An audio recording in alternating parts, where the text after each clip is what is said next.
Oh, that is awesome. 9:30. I was just about to take the Asking me questions. Is it go? Hey, can you go in work order? It was too slow, and I was, hey, but which car should I get? I remember that. That's the What's first thing I that? have about my car, and I do nothing. The work orders. You have to put a work order for it. Oh, that one you would too? I get Oh, yeah. the, Everything. you gotta get on the chair. Oh, More than anything that you want. okay. We're going to get started. Yeah. I'd like to call to order the USD 49 School Board for January 9th, 2023. I want to welcome everyone that was able to attend tonight in person and on video on their computers. First, 1.2, approval of the agenda. Do I have a motion to approve the agenda? So moved. Second? I have a motion and a second to approve the agenda. All in favor, vote yes. Yes. All opposed, vote no. Okay.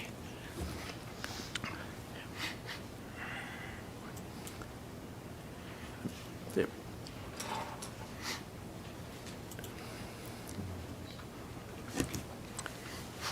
1.3, the mission of USD 49 is to provide a quality learning experience for every student in every classroom every day. To support the mission of the district, the USD 49 Board of Education includes supporting a vision that encompasses high student achievement, highly effective staff, effective and positive communications, and effective management of resources. Going to 2.0, on the agenda is approval of the consent agenda. Do I have a motion? So moved. Second. I have a motion and a second to approve the consent agenda. All in favor, vote yes. Yes. All opposed, vote no. 7-0.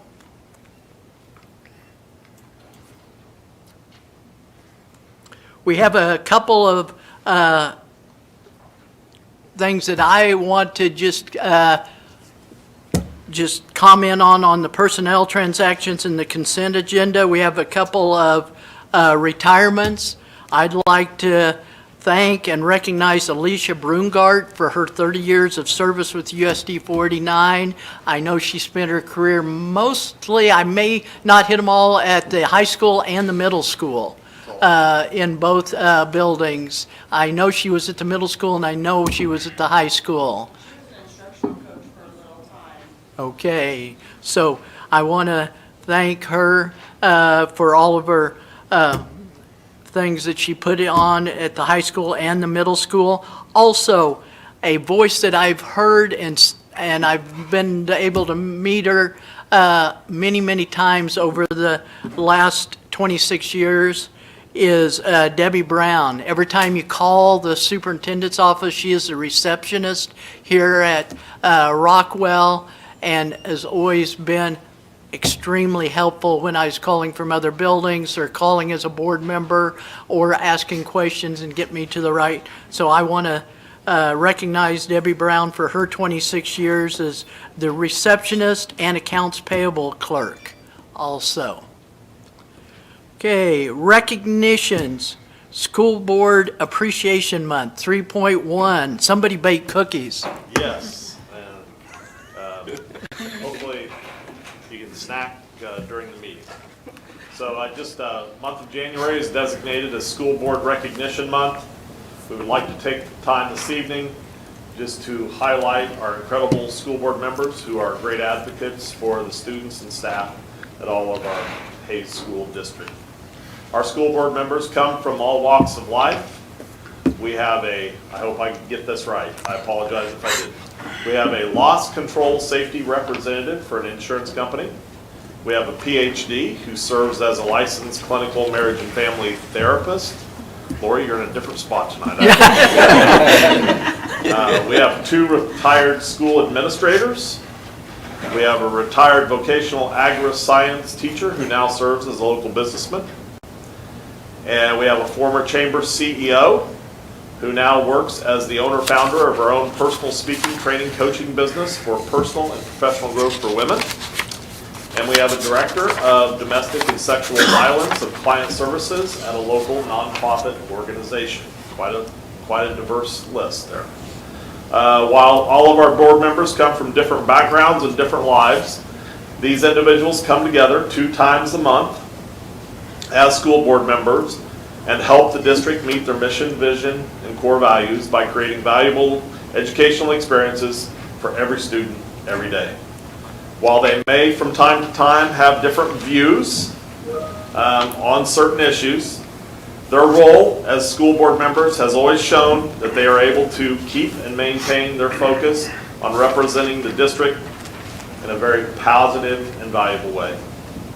The 2 board meetings a month amount to a lot of time and energy. In addition, as school board members, you also attend KSB conferences, other Board of Ed training sessions, as well as other district meetings where attendance is required. All of our board members are deeply involved in their community activities, and also they attend school extracurricular events if they can.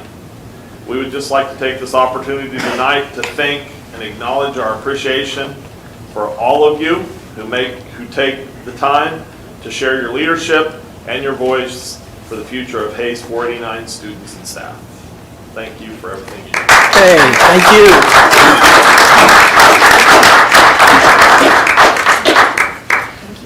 That's all I got. I got cookies, I don't know. So, appreciate all you guys. Okay, thank you.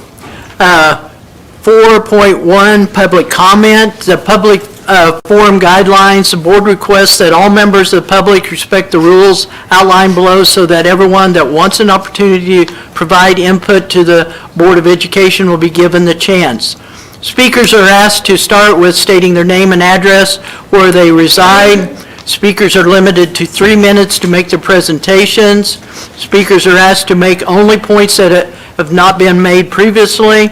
Except to ask clarifying questions, board members shall not interact with speakers at the open forum. The board asks that all members of the public respect these rules so that everyone that wants an opportunity to provide input that has not already been given will have that opportunity or chance. Do I have anybody in the audience that would like to address the board tonight? Okay, seeing none, we will go on with the agenda. Under 5.1, presentations. Ron, would you want to introduce our Yeah, I believe I guest? request from the board to have Curtis Brown, who's the USD 489 Foundation president, to give a report. So here he is. Thanks, guys. Thank you. I was just doing a little report on our auction that we have, our annual auction every year. It was held at the end of October this year, back out at the Unrein building at the fairgrounds.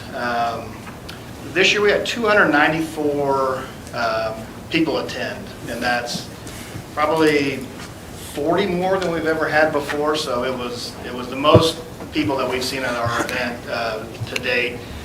We had 53 items that were on the live auction block, 112 silent auction items, and 3 raffle prizes, which we were able to raise just under $51,000 this year from the auction. And that brings our total amount raised from all the auctions. This was our 4th auction overall. We did miss one because of COVID, but the total amount raised from the Project 489 auctions is around $231,000 to date. So,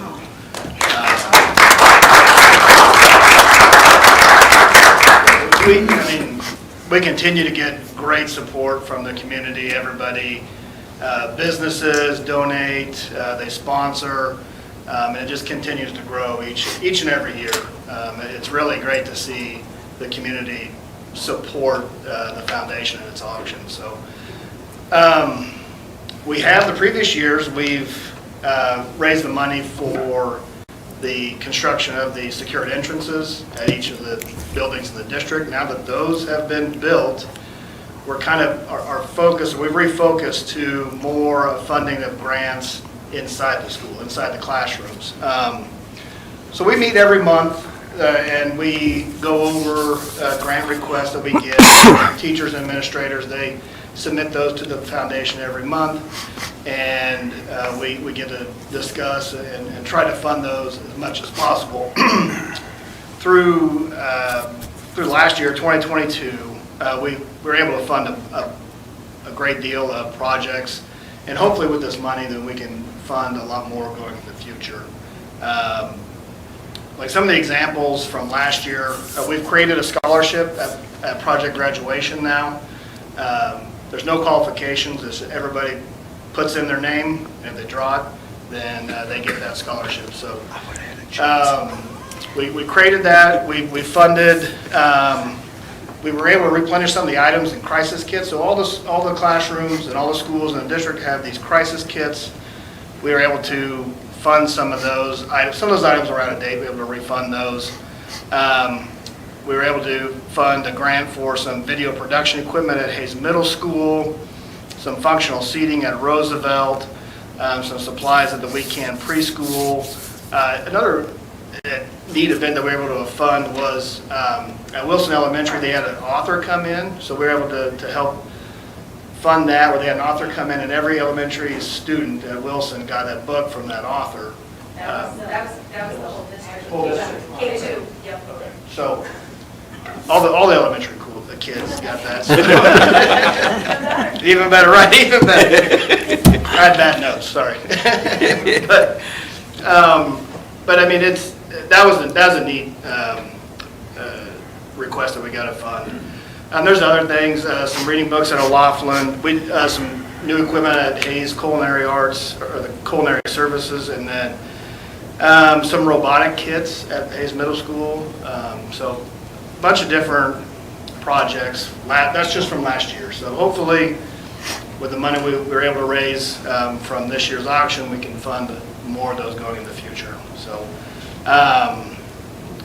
really, like I said, the community, the business really supported our auction, and I want to thank the board members, because they've just put in, it's all volunteer, and to put on the auction, it takes hundreds and thousands of hours putting everything in, getting everything set up. So I just like to thank the board members, Brian Solzer, Renee Booth, Jess Reeling, Roger Bixman, Lance Bickle, Raymond Haas, Chrissy Crow, Alan Park, Stephanie Jones, and Andrea Dinkle. Really with their help. Without their help, we couldn't put this on. So everybody pitched in. It was a good turnout and a good amount of money raised.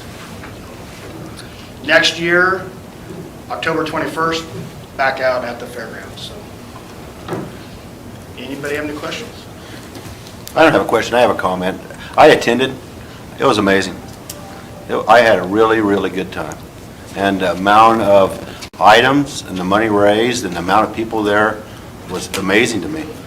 And I appreciate what you guys do for the school district. And I know it takes more than one Indian to make it happen. So. It does. Yeah, we sold out. So we're going to have to find a way to maybe make some more seating room. But, we keep learning every year. But like I said, this is the fourth auction we've put on. We've made changes, and hopefully for the better going in the future. So. Whoever came up with that milk for a kid for the year, that's amazing. That was so $2,200 was raised for that, for earmarked for special milk. Mm-hmm. So every kindergarten in the district that wants special milk can have it. Thank you so much. I don't have any questions, just a great project, and thank you for volunteering and heading everybody in the right direction. No problem. You're welcome. Thank you. Thank you. Thank you.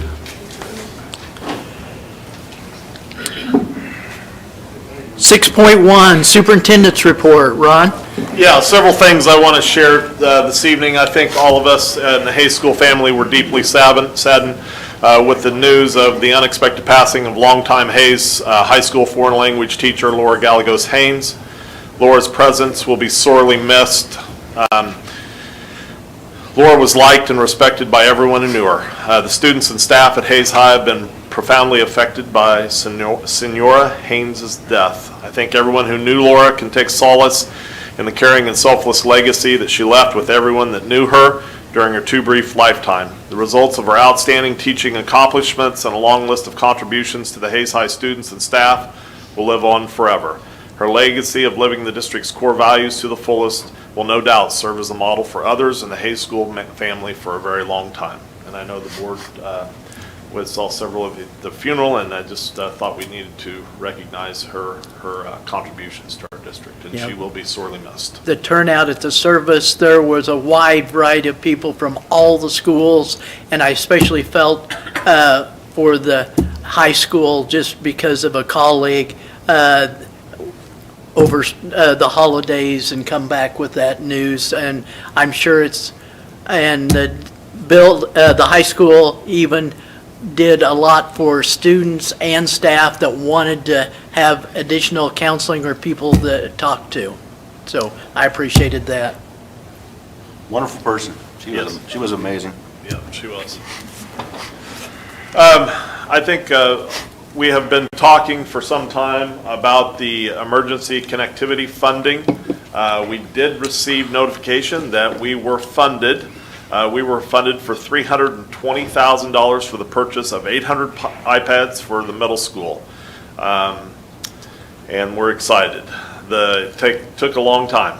We got it. The total cost of the iPads was $354,000. So with that official notification, we were able to fund the entire Hayes Middle School iPad upgrade for only $34,000. Unbelievable. It's great to be patient. Yes.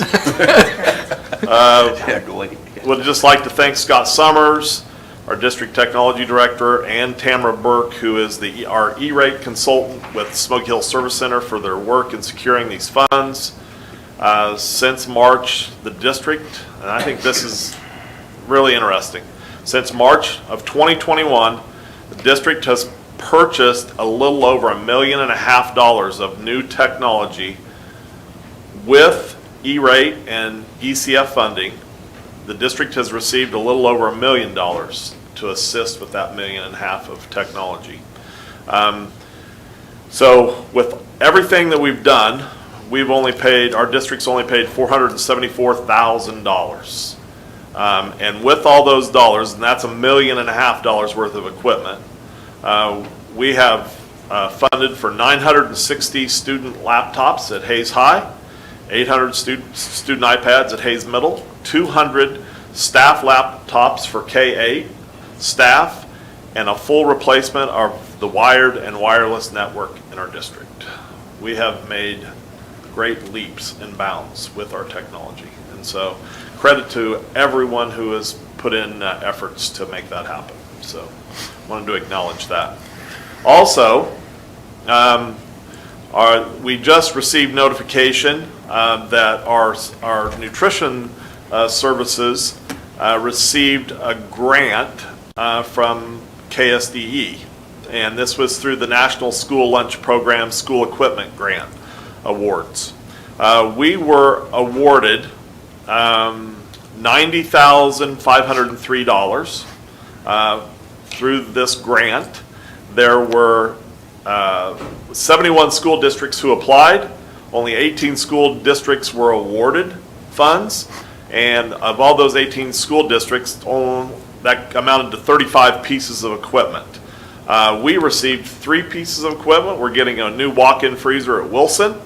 At the middle school, we're getting a new gas convection oven, and at the high school, we're getting some electric convection ovens. And so I'd just like to thank Jessica Yonker, our district nutrition service director, for her efforts in securing these grant funds for this kitchen equipment. It's very exciting. So that's some celebration there. Bond updates. It's just so much going on. You have a list of everything that's going on. I won't recap everything there, but right now we're in the thick of design, and lots of meetings, lots and lots of meetings. And you can see that we'll be meeting on audio visual just in our classroom, about our audio visual in our classrooms. We'll be meeting on athletics. We'll be meeting on site security. We'll be meeting on our interiors and exteriors design. We'll have meetings on door hardware. That sounds exciting, huh? And we'll have also some meetings with teachers as we kind of show them what has been talked about. This is not the first time we've talked to teachers, it'll probably be the third time, and kind of showing them as we've progressed through these meetings. But things are rolling along well. The goal that DLR has given as a target is that at the end of January, we should have a fairly set design for the new Hayes High and Roosevelt. And at that time, then the process will kick into gear a little more on what that entails. But just so the board knows, that's where we're at with the bond. As far as budget planning, we've talked a little bit about the O'Laughlin HVAC and the Hayes High turf football and lights. That was at our last meeting. We talked a little bit about that. Just wanted you to know that we have sent out the lease purchase terms. So we're looking to see who would be interested in helping us with the financing of this. We'll have those terms back on the 19th, but we'll bring those to you with a recommendation on the January 23rd. So that will be coming. Branding committee, I think all of you or most of you are on a subcommittee. We've had some subcommittee meetings held. We'll continue, I think, tomorrow we have some meetings in the evening, Zoom meetings. It's not actually in person, but we have some Zoom meetings that will take place for those subcommittees.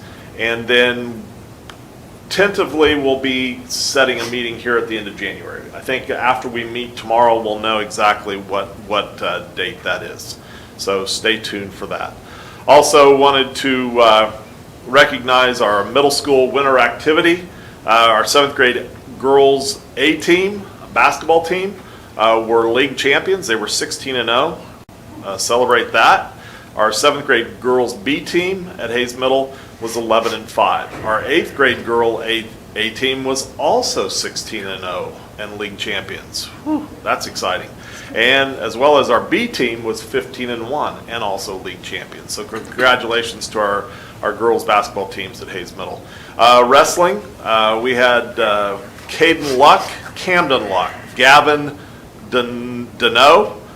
They were league champions at the WAC Wrestling Middle School League.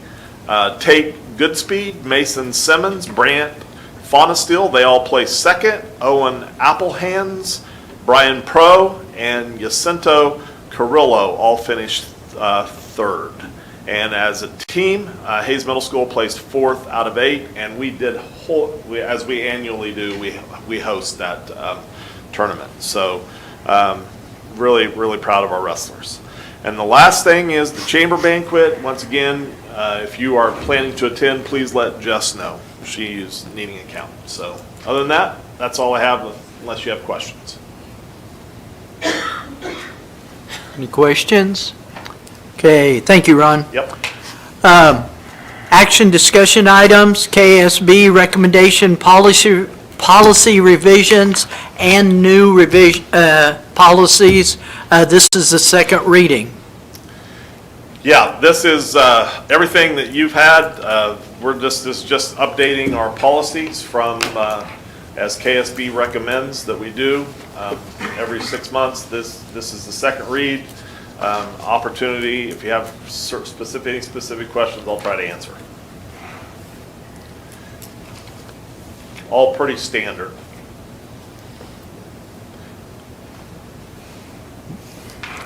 Anybody have any questions before we vote on the information from KASB? We do need a vote Vote to tonight. approve. Yeah. I'll make the motion to approve the recommended KSB policy revisions as presented. Second. We have a motion and a second to approve the KSB recommended policy revisions. All in favor, say yes. Yes. All opposed, say no. Approved 7-0.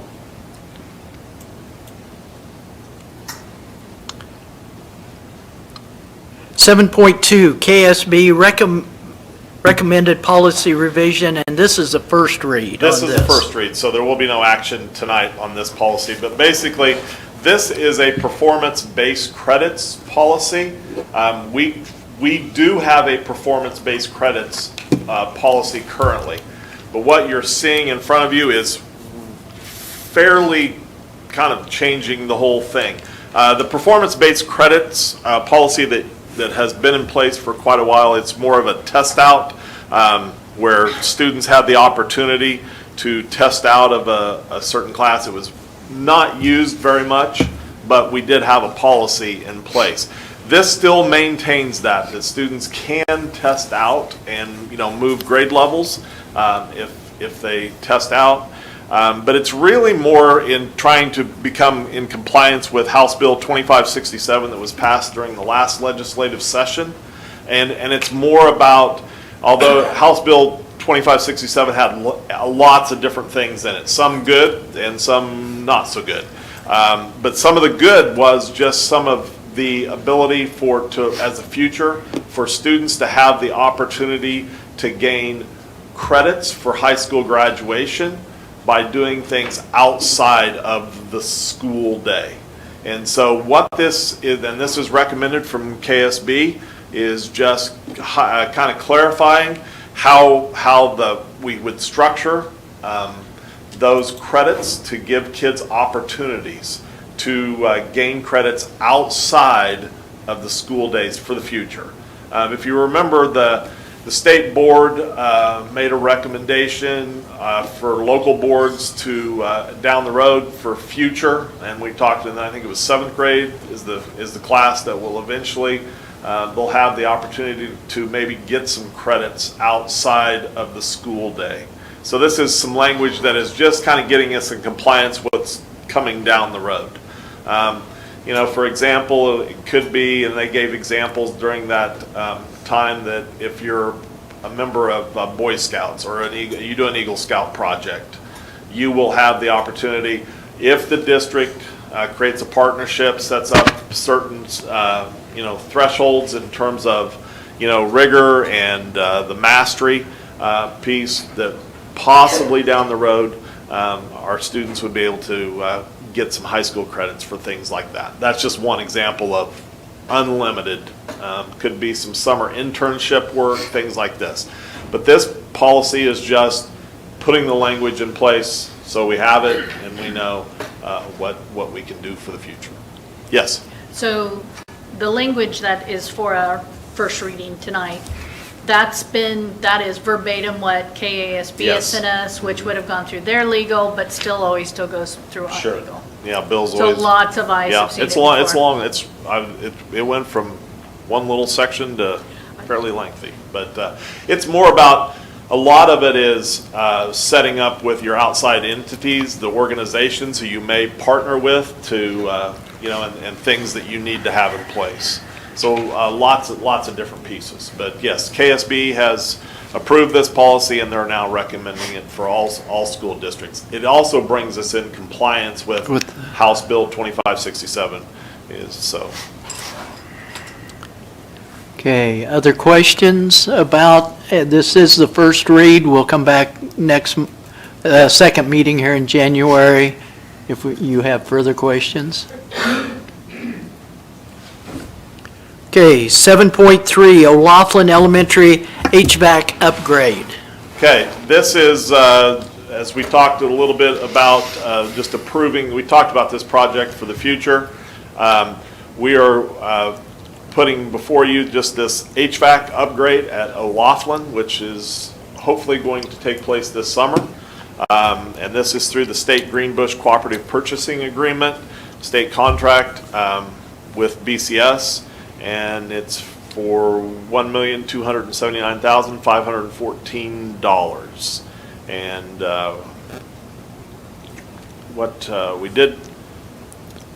did put a little contingency on that. Yeah, so you'll see in the proposal from BCS, and again, it's through the cooperative purchasing, but they're estimating actual cost of 1,218 because they're still they're still in design. There's chances that there might be some small changes here and there. Like one of the things just last week, we thought we had a number, and then they come back and start comparing it to what like bond work is going to be done, and then realize, hey, wait a minute, we don't want to put a new water pump in this area because that's going to be a rooftop unit next, so let's just scrap that and go with rooftop unit now. So I put 5% in there, basically approval for the project authority in case there are small changes like that. We wouldn't have to bring every one of them back to you. We would only finance the actual 1218, and then if there are any changes up to that 5%, we do it in capital outlay. Anything above that, we would of course bring back to the board for approval. Any major changes to the project scope, we would bring back anyway, but that just gives you a little bit of cushion. Completely up to you whether you want to do that or whether you want any little change to come back to you. So the contingency is about 60 grand, right? Right. Why isn't this bid out to everybody? It's because it's run through the Greenbush Cooperative Purchasing. We've Okay, worked but with we don't BCS have to for do those. that. We No, can- you don't have to, yeah, Right. because it's through there, you don't have to bid it. And because of timeline and the fact that we've worked with BCS and they use Glassman to get that done, so it'll match all the other things that are going on in the rest of the district is what this. So they will be using Glassman for this project? I believe that. Yes, that is correct. So it's a local company Yes, that's going to be doing it the is. project?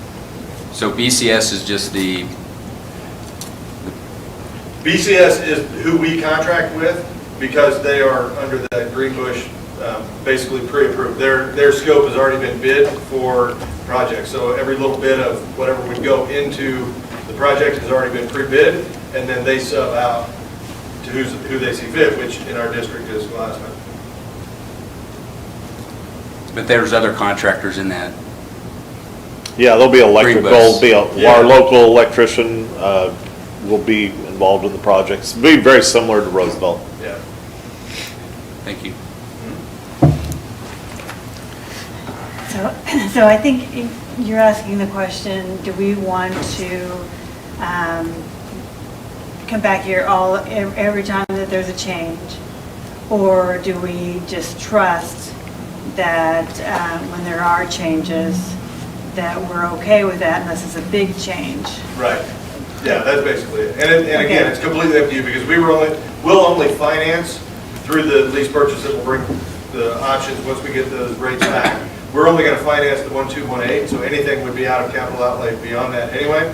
And again, it would, exactly what you said, Lori, if we can approve it at 1218, and you'll see next we've got the Wilson we need to reapprove because there was a minor design change in that one.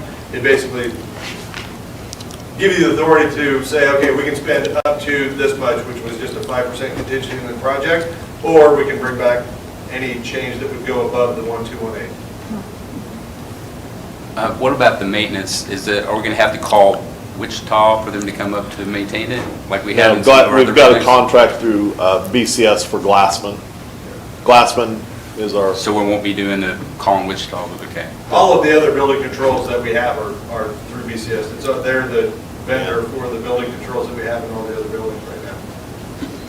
and there's a lot of projects that they call Glass. There's some things that they come on their own just because it's something that they can do and Glassman has not been able to.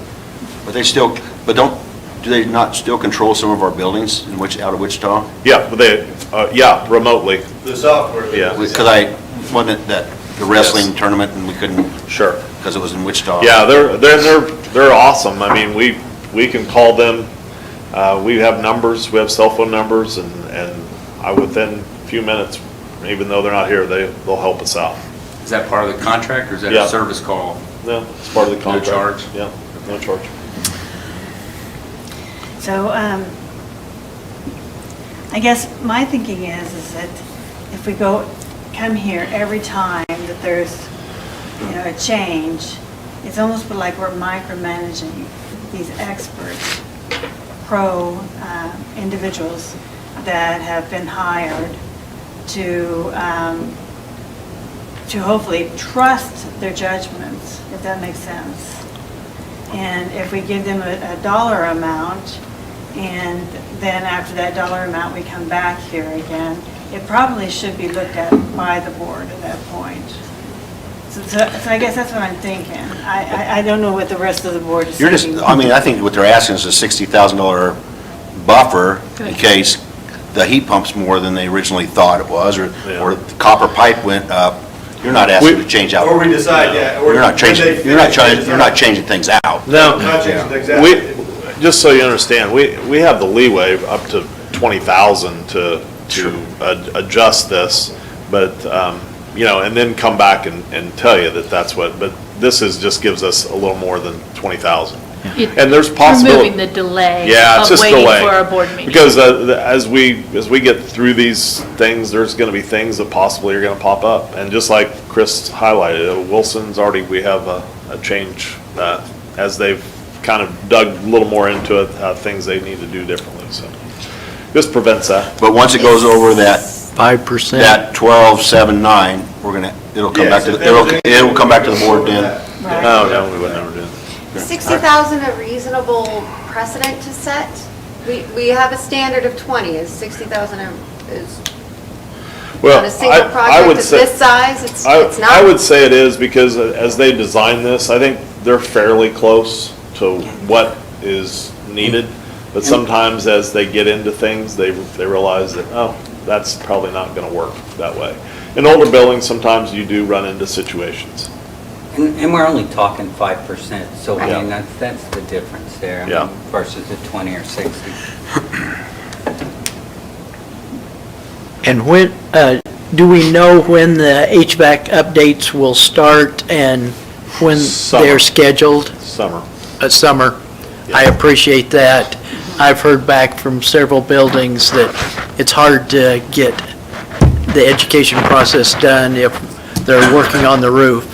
No, it won't be during the school year. Okay. Unless we did like with Yeah. Roosevelt, there might be some evening hours. Yeah. That as they are ready to move on the project, they could come in and work in the evening. They did do that at Yeah. Roosevelt and it worked out really well. Yeah, and Glassman, when they Yeah. did that, the middle school, it worked out very well. Laughlin and Wilson are about this summer? Yes. And this And seems like all the, our elementaries are going to be busy and Roosevelt. Yeah. So all our elementaries are receiving lots of work this summer. and this just seems like the next step after driving by O'Laughlin with the new windows and the new framing up of all the window areas, the efficiency with the new HVAC and the windows has got to help with the monies that direction. And also, just to highlight also, we've worked with DLR, knowing that we still have some work to do and in terms of some renovations in the building. And so we've had conversations with DLR to make sure that they understand, but we are moving on this and they're appreciative. So Okay. I would make the motion that we consider approval of the upgrades of O'Laughlin Elementary HVAC through the State Greenbush Cooperative Purchasing Agreement with BCS for up to $1,279,514. I'll second that. Second. We have a motion and a second. Any further discussion? Hearing none, I would like to go ahead. All in favor, vote yes. Yes. Yes. All opposed, vote no. It passes 7-0. Chris mentioned the Wilson Elementary HVAC change order. So this one, basically, as they, if you remember in October, you approved through Greenbush for BCS to do the Wilson HVAC renovation this summer. As ICE was working with BCS and then also DLR, in looking at what the building is for the next few years, but then also the transition into the board office, there was a couple of rooms that they ended up, or maybe it was the gym, they had to split it so it became 2 heat pumps instead of 1 heat pump here, and then change. It was some of that little design stuff. So they're coming back, and the design difference is actually a little over 28,000. I threw in 1% here in case you wanted to do the same kind of thing we did with the Laughlin. If you want to throw in a 1% contingency, then that would be approving the project for up to 2461. Yeah, 2,461. So that'd be that $28,000 change for the splitting the two heat pumps out, plus a 1% in case they run into another small design change. Anything above that would come back to you again. So it's another 30,000, and you want to cushion about 35 somewhere. Yeah.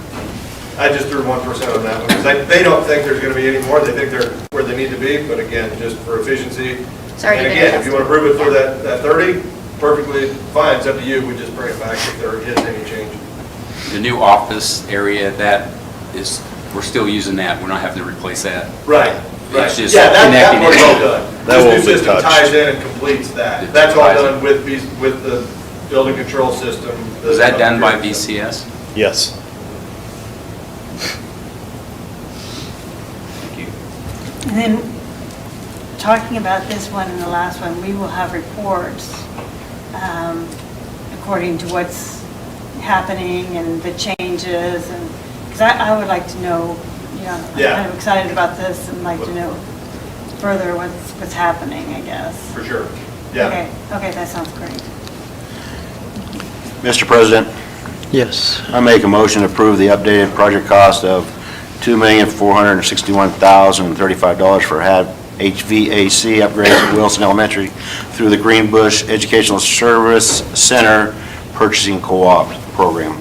I second. Okay, we have a motion and a second. Any further discussion? If not, all in favor, say yes. Yes. Yes. All opposed, say no. Approved 7-0. 7.5, request to approve differential pay to paraeducators in life skills and West Side programs. We'll let Kyle take this. So, hiring as kind of a theme across the community, I think, has been kind of tight in some of our programs. And it's been across the co-op as a whole. We currently have 17 special ed para positions open currently. 13 of those are in Hayes. One thing that, it's difficult anytime there's openings, but in certain programs, in our life skills programs, in my side in particular, why those are identified here, it can be even more challenging to have those openings. In one of the programs, we've had 2 positions open all semester, and so we're working, this proposal is an effort to try and generate more applications for those high-need positions.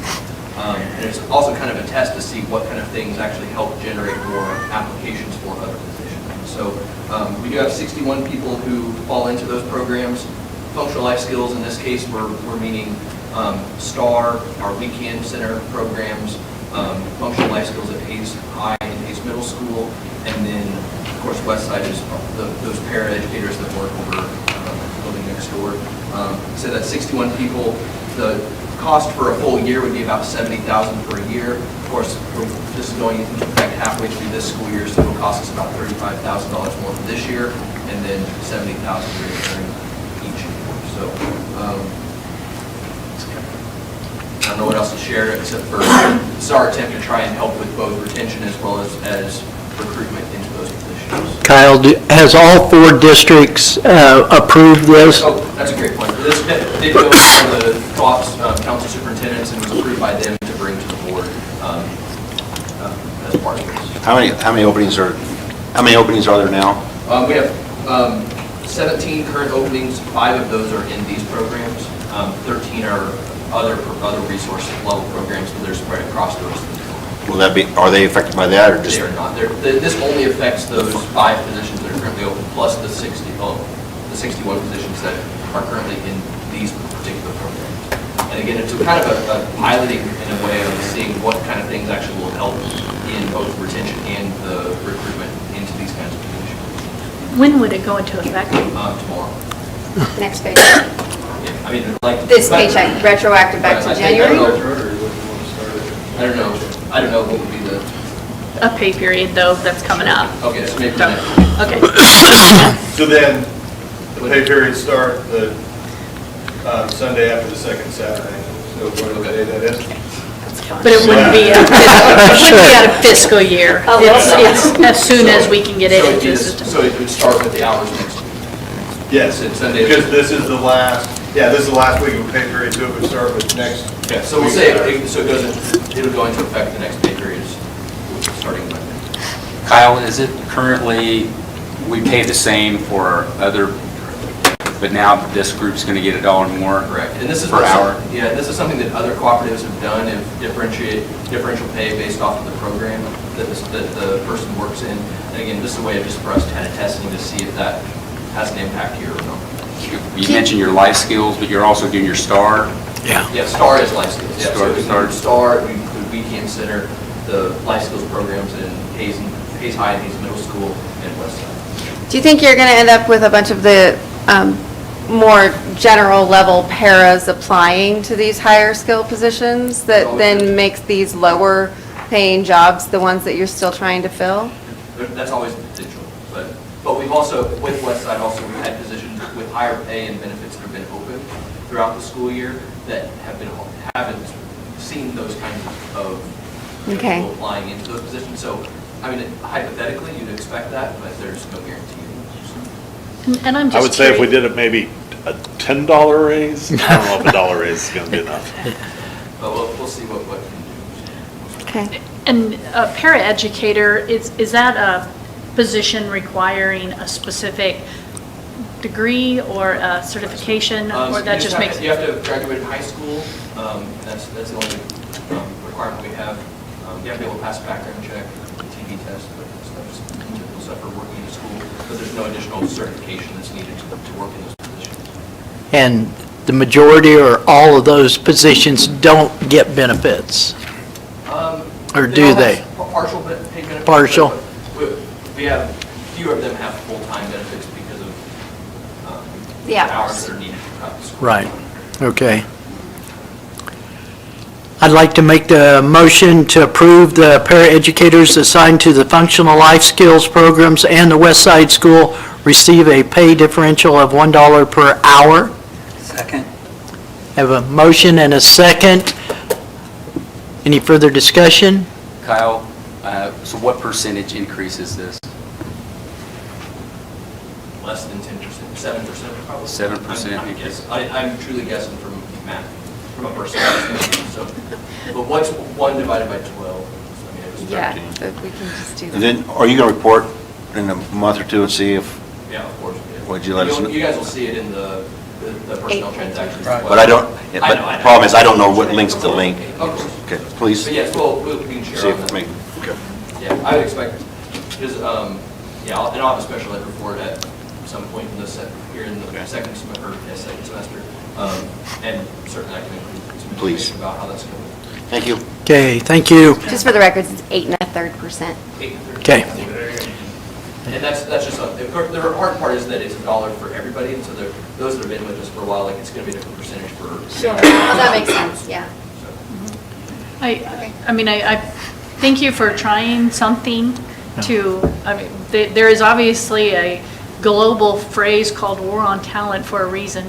So you're doing one step to try to make yourself a little bit more desirable in the offerings out there. Thank you. Okay, I have a motion and a second to approve a pay differential of $1 per hour for paraeducators assigned to the Functional Life Skills Program in West Side School. All in favor, say yes. Yes. All opposed, say no. 7-0. Thanks, Kyle. 7.6, BOE negotiation team members.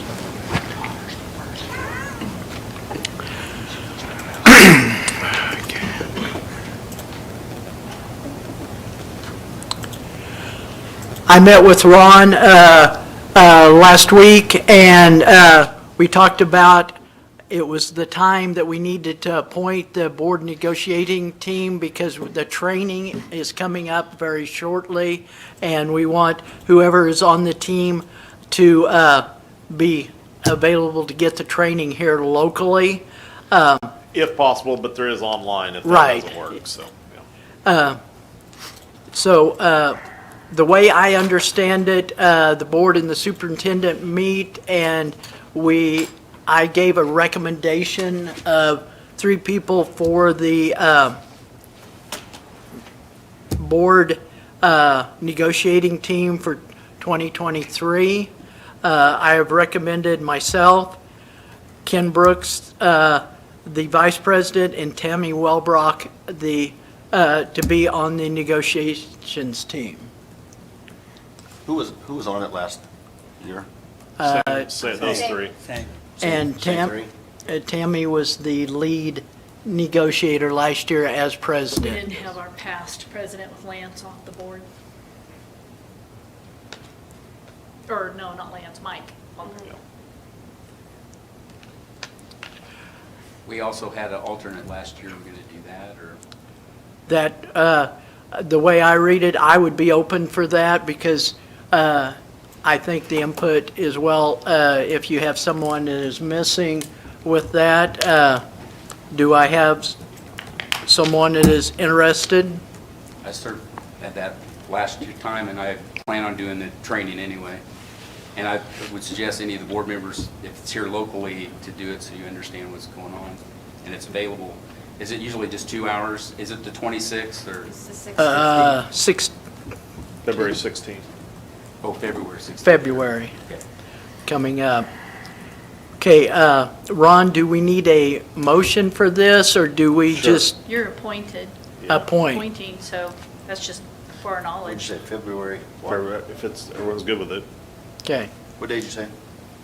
think it's February Thursday, 16th at February 1:30, I believe here in the I boardroom. believe it is, yes. They've scheduled it. They've scheduled the boardroom, so I assume they're showing up and doing negotiations during this. I have been able to sit in on negotiations for the last 3 years, and it is a process, and negotiations is one of those, I was thinking, I don't want to get on a different topic, but I was thinking of the positives that have happened previous years from last year and the year before, as I see it as a very positive thing that we have been able to settle our negotiations early in the school year, which helps the administration and the teachers. So I am hoping for the same. Knock on wood. Okay, anything else on that, Ron? Nope. Okay, 8.1, we do have a executive session tonight for 15 minutes here in the boardroom. Let me find my motion to go into executive session for personnel matters for non-elected personnel in order to protect the privacy interests of identifiable individuals. As I said earlier, for 15 minutes, that clock is wrong.